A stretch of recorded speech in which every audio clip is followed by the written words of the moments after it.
सामने एक पत्थर पड़ा है और एक पत्थर अगर एक चोट में न टूटे, बड़ा पत्थर था, हथौड़ा मारा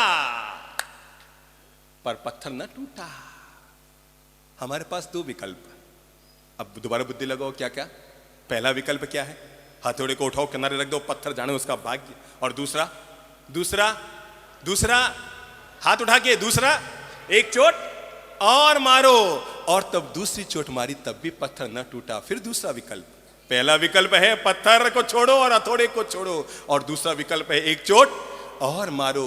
तीसरी चोट मारी पत्थर न टूटा, चौथी चोट मारी पत्थर न टूटा, पांचवी चोट मारी पत्थर न टूटा, छठी चोट मारी पत्थर न टूटा, सातवीं चोट मारी पत्थर न टूटा, आठवीं चोट मारी पत्थर न टूटा, नौवीं चोट में भी पत्थर न टूटा। फिर हमारे पास दो विकल्प, छोड़ो इस माथा फोड़ी को, और दूसरा विकल्प, जिंदगी में कभी भी असफल हो जाओ तो अपना प्रयास मत छोड़ो। जिंदगी के चाबी के गुच्छे में कौन सी चाबी ऐसी निकल जाए जो भले ही अंतिम हो पर उससे ही ताला खुल जाए। और वो जो 10वीं चोट पत्थर पर पड़ रही है, कितनी चोट?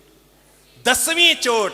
9 चोटें बेकार गई और 10वीं चोट ने पत्थर के 2 टुकड़े कर दिए। जरा मुझे एक बात बताओ, कौन सी चोट ने पत्थर को तोड़ा? कौन सी चोट ने? कौन सी चोट ने? कौन सी चोट ने पत्थर को तोड़ा? हाँ बोलो बेटा बोलो। हैं? कितनी? 10वीं चोट ने, 9 चोट ने, हैं? सबने मिलके। ओ, तो ये आजाद चौक का मैदान किसने भरा? सबने। पहली चोट ने परिणाम न दिया, दूसरी ने परिणाम न दिया। हमें लग रहा था कि परिणाम नहीं आ रहा, पर परिणाम आ रहा था। पहली चोट ने पत्थर को थोड़ा ढीला किया, दूसरी ने और ढीला किया, तीसरी ने और ढीला किया, चौथी, पांचवी, छठी, सातवीं, आठवीं, 9वीं चोट ने पत्थर को और ढीला किया, और 10वीं चोट ने उसका परिणाम दिया। जीवन में कोई चोट बेकार नहीं जाती।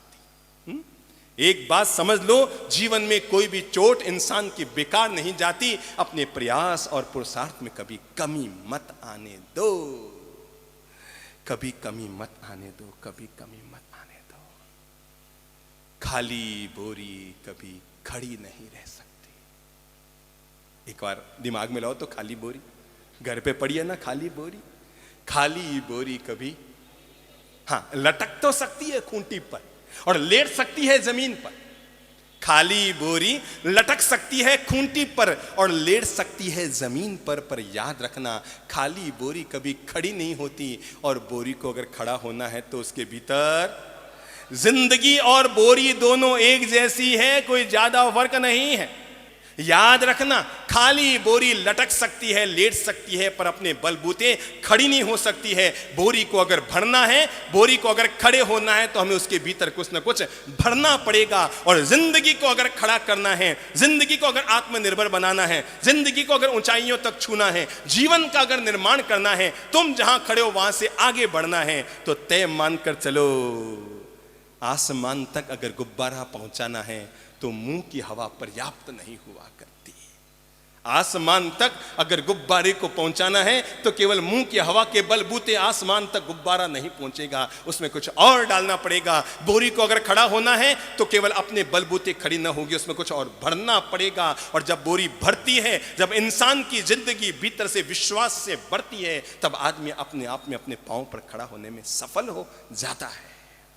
जिद करो, अपने आप के लिए जिद करो कि मुझे आगे बढ़ना है, मुझे प्रगति करनी है, मैं आगे बढ़ूंगा बढ़ूंगा बढ़ूंगा बढ़ूंगा। अपनी बुद्धि में धार लेकर आओ, अपनी बुद्धि में तेजस्विता लेकर आओ, अपने आत्मविश्वास को मजबूत करो। एक व्यक्ति मेरे पास आया, आकर कहने लगा, साहब मैंने मिठाई की दुकान खोली है। क्या कहा? मैंने मिठाई की दुकान खोली है, पर मैं क्या करूं, मैं बड़ा मनहूस होता जा रहा हूं, मैं बड़ा मन से कमजोर होता जा रहा हूं, मुझे लगता है मेरी मिठाई की दुकान नहीं चलेगी। मैंने कहा मतलब कि साहब, आज से 15 साल पहले हमारे शहर में एक मिठाई की दुकान खोली। उस मिठाई की दुकान वाले ने अपने मिठाई की दुकान पर लिखा कि इस शहर के सारे लोग मेरे यहां की मिठाई खाते। क्या लिखा? इस शहर के सारे लोग मेरे यहां की मिठाई खाते हैं। उसके बगल में एक और दुकान खुली, उसने लिख दिया, इस देश के सारे लोग मेरी मिठाई खाते हैं। पहले ने क्या लिखा? इस शहर के सब लोग मेरी मिठाई खाते हैं। दूसरे ने अपने दुकान के बैनर के नीचे लिखा, पूरे देश के लोग मेरे यहाँ की मिठाई खाते हैं। उसके ठीक बगल में एक तीसरी दुकान खुली, उसने लिखा, पूरी दुनिया के लोग मेरे यहाँ की मिठाई खाते हैं। उसने कहा, महाराज जी मैंने दुकान तो खोल ली, पर क्या बताऊं, बड़ा मन अशांत होता जा रहा है, क्योंकि इन तीनों दुकानों के सामने ही मेरी दुकान है। इन 3 मिठाई वालों की दुकान के सामने मेरी दुकान है। एक पर लिखा है, इस शहर के लोग, पूरे भीलवाड़ा के लोग मेरी मिठाई खाते हैं। एक दुकानदार ने लिख दिया है कि पूरे देश के लोग हमारे यहाँ की मिठाई खाते हैं। एक ने लिख दिया है कि पूरी दुनिया के लोग हमारे यहाँ की मिठाई खाते हैं। अब मुझे कोई वाक्य नहीं मिल रहा है कि मैं क्या लिखूं। मैंने कहा, चिंता मत कर, तेरी दुकान भी धड़ल्ले से चलेगी। तू ललित प्रभु जी, चंद्र प्रभु जी के पास आया है, तेरी दुकान नहीं अटकने वाली, धड़ल्ले से चलेगी। अरे एक ने लिखा है, पूरे शहर के लोग मेरी मिठाई खाते हैं। दूसरे ने लिखा है, पूरे देश के लोग मेरी मिठाई खाते हैं। तीसरे ने लिखा है, पूरी दुनिया के लोग हमारी मिठाई खाते हैं। तू इनके सामने है ना, तू लिख दे, ये तीनों दुकानदार हमारी मिठाई खाते हैं। कम और कमजोर मत समझो।